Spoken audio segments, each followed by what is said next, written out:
We're facing an inflection point in history. One of those moments where the decisions we make today are going to determine the future for decades to come.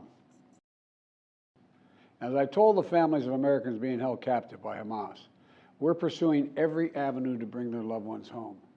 As president, there is no higher priority for me than the safety of Americans held hostage. The terrorist group Hamas unleashed pure, unadulterated evil in the world. But sadly, the Jewish people know perhaps better than anyone that there is no limit to the depravity of people when they want to inflict pain on others. In Israel, I saw people who are strong, determined, resilient, and also angry, in shock and in deep, deep pain. I also spoke with President Abbas, the Palestinian Authority, and reiterated that the United States remains committed to the Palestinian people's right to dignity and to self-determination. The actions of Hamas terrorists don't take that right away.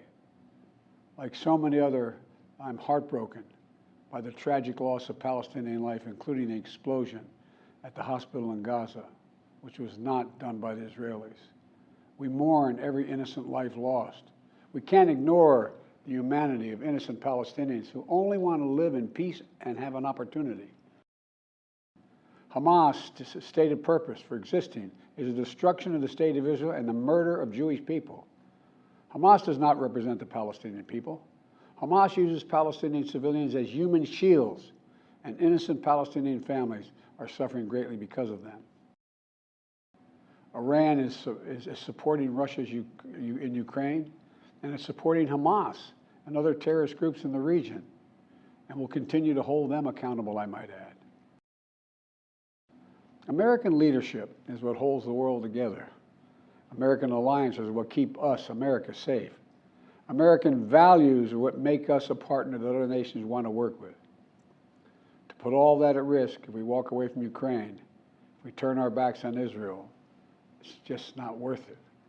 That's why tomorrow I'm going to send to Congress an urgent budget request to fund America's national security needs, to support our critical partners, including Israel and Ukraine. Is a smart investment that's going to pay dividends for American security for generations. Help us keep American troops out of harm's way.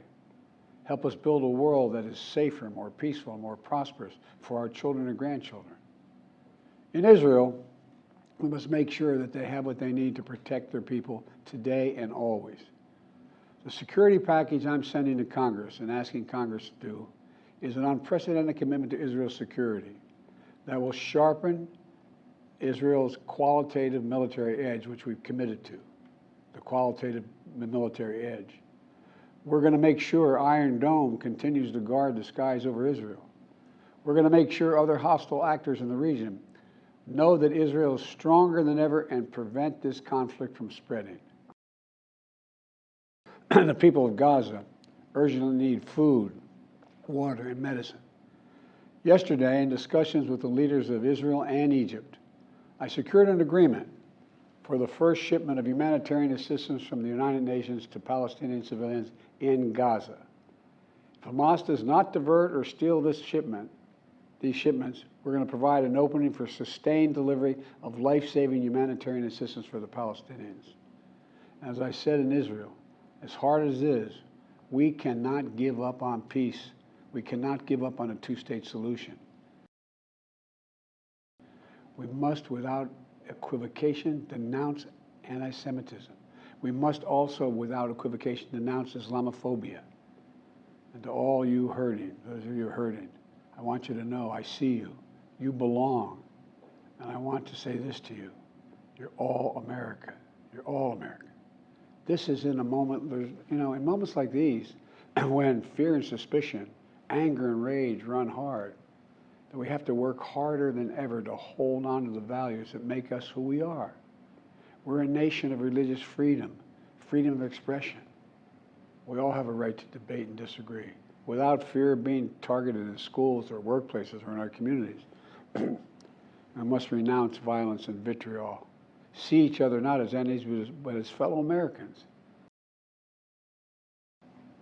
Tonight, there are innocent people all over the world who hope because of us, who believe in a better life because of us, who are desperate not to be forgotten by us. and are waiting for us. But time is of the essence. I know we have our divisions at home. We have to get past them. We can't let petty, partisan, angry politics get in the way of our responsibilities as a great nation.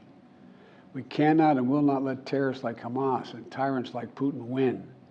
I refuse to let that happen. In moments like these, we have to remember who we are. We are the United States of America. The United States of America. And there is nothing beyond our capacity if we do it together. My fellow Americans, thank you for your time.